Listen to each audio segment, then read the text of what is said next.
Now, here's what's next. I hope you find here guidelines to translate response into results.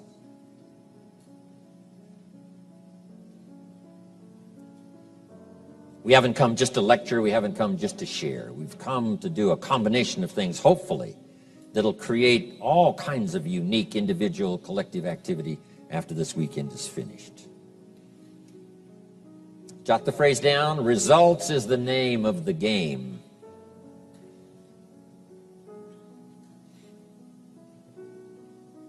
According to the Christian story, the first couple, Adam and Eve, were instructed to be fruitful.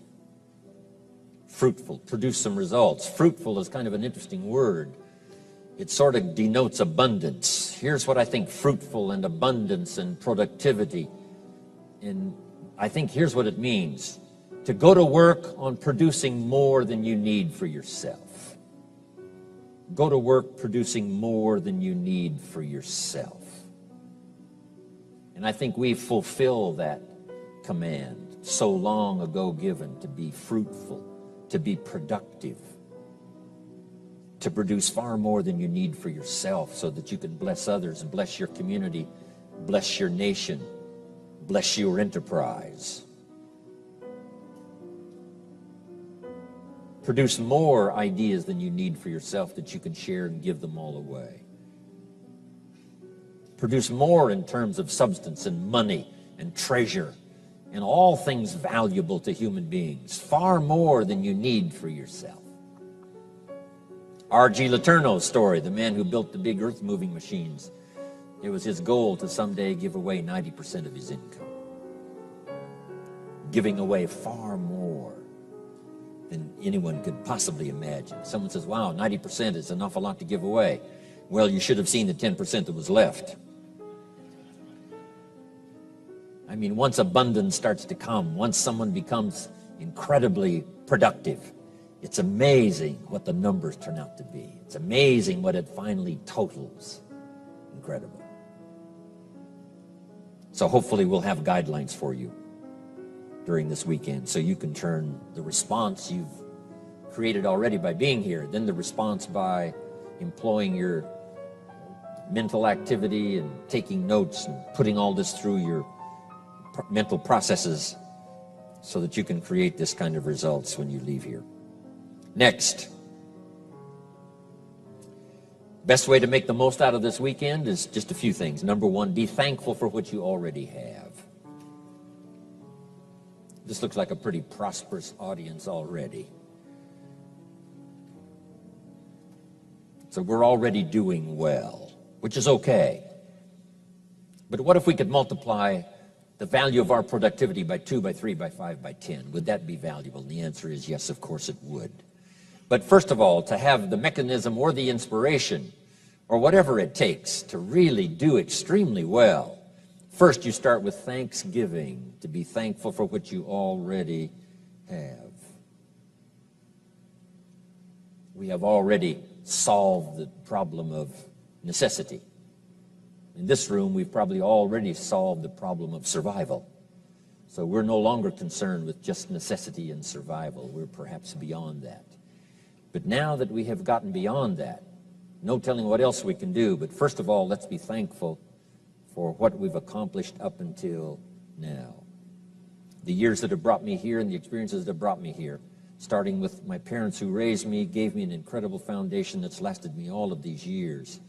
And the mentors that I've met along the way, absolutely changing and revolutionizing my life, my income, my bank account, my future. All of that collectively has brought me here. I'm so grateful for the people, the association, for the ideas, for the chance to work and labor, produce myself. All of that brought me to this place this weekend. I'm grateful for it. For the countries we represent, where we have freedom, liberty.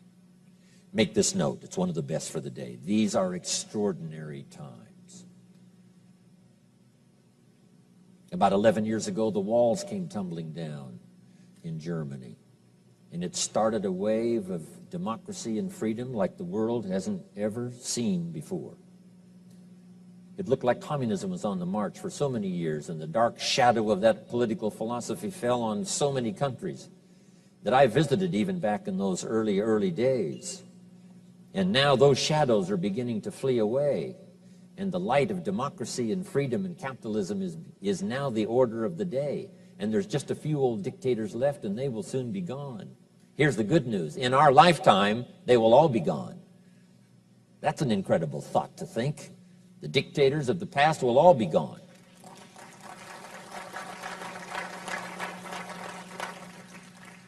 Years and years ago, when I went to South America, almost every country had a dictator. Now they're all gone. I mean, in that whole hemisphere, there's only one left, and that's Castro, and he will soon be gone. And the Gaddafis will soon be gone, and the Saddam Husseins will soon be gone, and they will all be gone.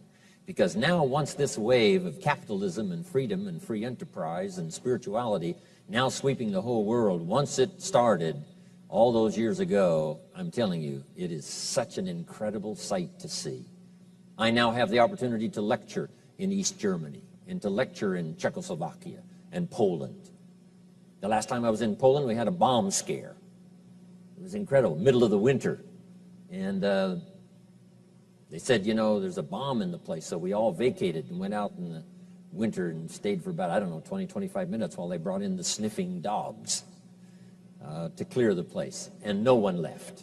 Everyone came back in, middle of the winter in Poland. So that means everything is changing. Jim Rohn teaching capitalism in Moscow and in Siberia, Novosibirsk. I'm one of the few that's been sent to Siberia that came back. And now I'm going again, hoping I get back again. Incredible. These are extraordinary times, politically, socially, and every other way. There's never been anything like it in the history of the last 6,000 years of the human race. It's extraordinary. These are extraordinary times, politically, with freedom on the march, socially, economically, extraordinary times. So make this note. Jim Rohn's view of the 21st century, unprecedented opportunity, every field you can imagine, every endeavor you want to try, unprecedented opportunity. Of course, along with all the challenges that we've faced forever. But this is a new day. This is a new wave. This is a new scene nationally and for each of us personally. There's nothing like it. Unprecedented opportunity. Now here's number two, the 21st century, keen competition. It's called world competition now. Not just person to person, not company to company, not industry to industry. What happens on the other side of the world now greatly affects us on this side of the world. So it's a world game to play. This is one of our chances now to play the world game. I travel all over the world. I mean, it's incredible. I leave Los Angeles, 14 hours later, I'm in Tokyo. 5 meals, 3 movies, and you're there. I mean, this is easy stuff. I fly the Concorde, right? 3 hours, London, New York. These are extraordinary times. In about 10 days, I'll be down in South America, Argentina, Venezuela. Incredible. The jets fly everywhere. And then all night long, the jets fly to our countries, bringing us, goods and services and fruits and vegetables from anywhere in the world. It's unbelievable. These are extraordinary times. Unprecedented opportunity, but keen competition. So here's what you need now to really be successful in the 21st century. Number one is multiple skills. Hopefully we'll talk about some of those skills this weekend. Don't be caught now in the 21st century with just one skill. If you want to flourish, be fruitful. If you want to grow, produce more than you need for yourself. Learn more than one skill. This is also my perception now in traveling around the world. It would be useful to know more than one language. Learn more than one language. My father spoke German when I was a kid growing up, but he never taught me. My mother was English, but she also spoke French, but she never taught me. I could have learned 3 languages at the same time. These extra languages are so useful. I asked a teacher one time, how many languages can a child learn? Here's what she said, as many as you'll teach them. They don't lack capacity. They don't lack imagination. They certainly don't lack curiosity. They only lack a teacher. So if you think learning another language has sort of passed you by, make this note. Give it as a gift to your children. another language, and then another language. When I lecture in the Scandinavian countries, they all speak several languages. I do my seminars in English because they can all understand English. In the Scandinavian countries, you're required to learn 4 languages during your educational process. 3 they assign and 1 you can choose. So when you finish the educational process in the Scandinavian countries, you now know 4 languages, which if you live in Europe is a great advantage. But it's a great advantage anywhere, learning that extra language. Some of my business colleagues that make mega millions every year, many of them speak more than 1 language, several languages. Michael Cole speaks, 7 languages. It's so much fun to travel around the world with Michael because he can talk to anybody, everybody. He knows all the languages. It's a gift to give to your children. Okay. So anyway, I said all that to say this. Oh, one more. Learn all the disciplines that make language and skills worthwhile. The disciplines of good health, the disciplines of staying vital. We'll talk about that just a little bit later. So that's your best advantage for the 21st century. So first of all, be thankful. Here's the next one now to make this weekend really powerful for you. Be eager to learn. And I hesitate to say that because, you wouldn't be here if you weren't eager to learn, to pay the price of time and money. And it wasn't the money that was really the expensive part for this weekend. It was the time. If you haven't made that note before, make it now. Time is more valuable than money. You can get more money, but you can't get more time. So to ask you for the price for the seminar, fairly modest, but to ask you for the price in time for the seminar, incredibly expensive. To ask me for 3 days, that's a heavyweight cost for me. But it's exactly the same for you. 3 days is a chunk of time.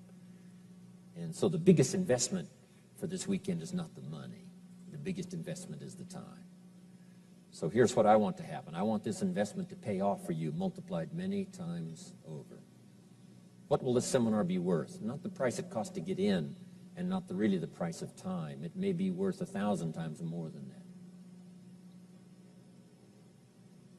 What if I tried to make the seminar worth just exactly what you paid? That would be difficult. But what if I tried to make it worth 1,000 times more than you paid? I'm telling you, that might be easier because I'm inspired by ideas that have worked miracles in my life, and I want to share them with you. So I want you to be a lot richer when you walk out than when you walked in. So be eager to learn. Take good notes. No matter how well you do, no telling what else you can do. If you're mega rich, you might become super mega rich, right, after this weekend. We in the Millionaires Club often invite a billionaire to come talk to us. He says, well, you guys are doing okay, but, come on, get your act together. So no matter how rich you are, here's what's possible. You can multiply it by 2, by 3, by 5, by 10 with the right idea, the right inspiration, the right collective association here this weekend. It's going to give you a good chance. Now here's the next one. Argue later with all my stuff. I wish we had time to open it up so we could debate all this stuff right on the spot. Debate later with all of my ideas and the things I'm going to share with you. But make this note now, debate is important. That's why we have at least 2 parties in Congress, to debate good ideas. The communism said, no, one party is sufficient. But see, lacking debate, it's easy to become tyrannical. Power tends to corrupt. Absolute power tends to corrupt absolutely. So without debate, something can gather far too much power. So it's important. And a lot of the issues I'm going to raise this weekend, a lot of the stuff I'm going to share with you is up for debate. Here's why it's up for debate. I can only share with you my point of view. And there's got to be more than one point of view. If I looked at something from over here and I said, here's what it looks like to me, and you were standing over there looking back this way at it, you would say, no, here's what it looks like to me. Now, if I had invited you from back over there to come up here and look at it from where I am, you might say, gosh, you're right, Mr. Rohn. I never looked at it before from this vantage point.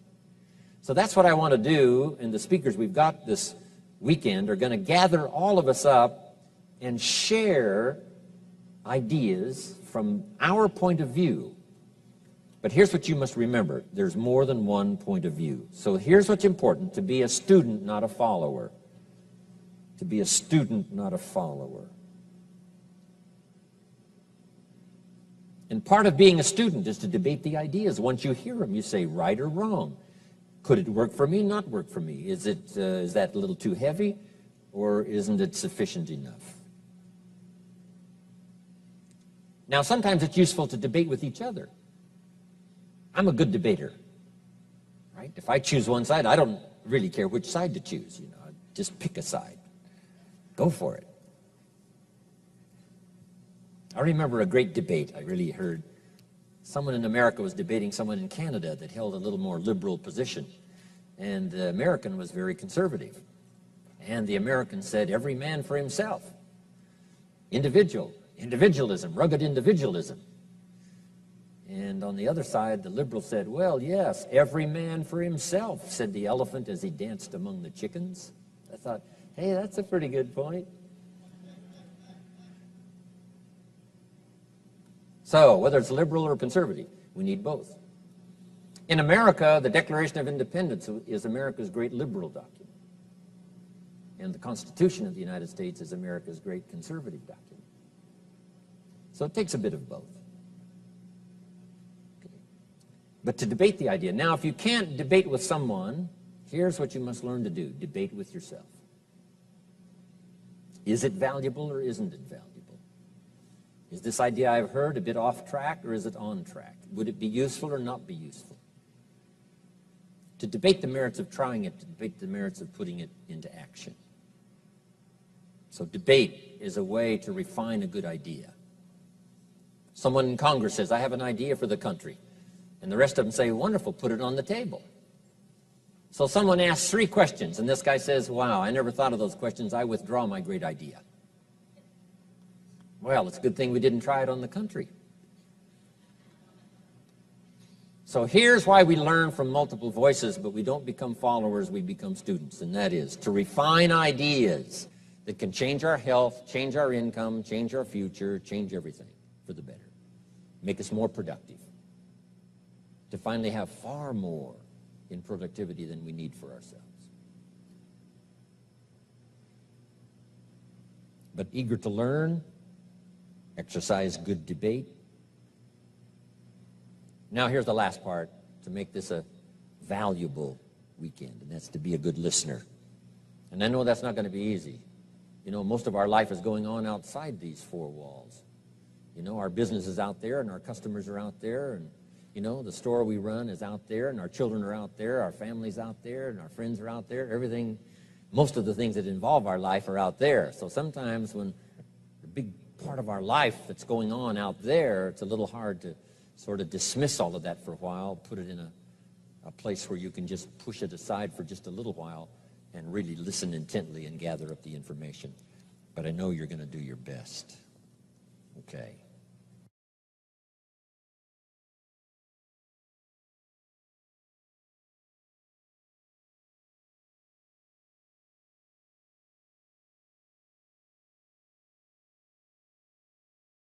Command, so long ago given, to be fruitful, to be productive, to produce far more than you need for yourself so that you can bless others, bless your community, bless your nation, bless your enterprise. Produce more ideas than you need for yourself that you can share and give them all away. Produce more in terms of substance and money and treasure and all things valuable to human beings, far more than you need. Now here's what's next. I hope you find here guidelines to translate response into results.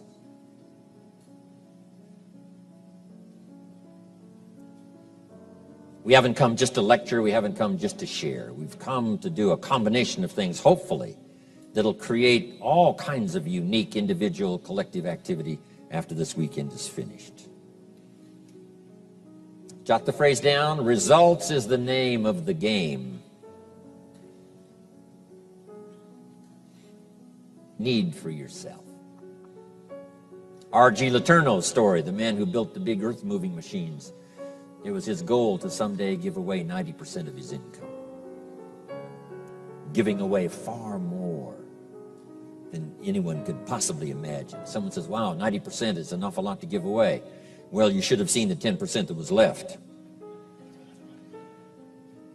I mean, once abundance starts to come, once someone becomes incredibly productive, it's amazing what the numbers turn out to be. It's amazing. According to the Christian story, the first couple, Adam and Eve, were instructed to be fruitful. Fruitful, produce some results. Fruitful is kind of an interesting word. It sort of denotes abundance. Here's what I think fruitful and abundance and productivity. And I think here's what it means. To go to work on producing more than you need for yourself. Go to work producing more than you need for yourself. And I think we fulfill that, but it finally totals. Incredible. So hopefully we'll have guidelines for you during this weekend so you can turn the response you've created already by being here, then the response by employing your mental activity and taking notes and putting all this through your mental processes so that you can create this kind of results when you leave here. Next, best way to make the most out of this weekend is just a few things. Number one, be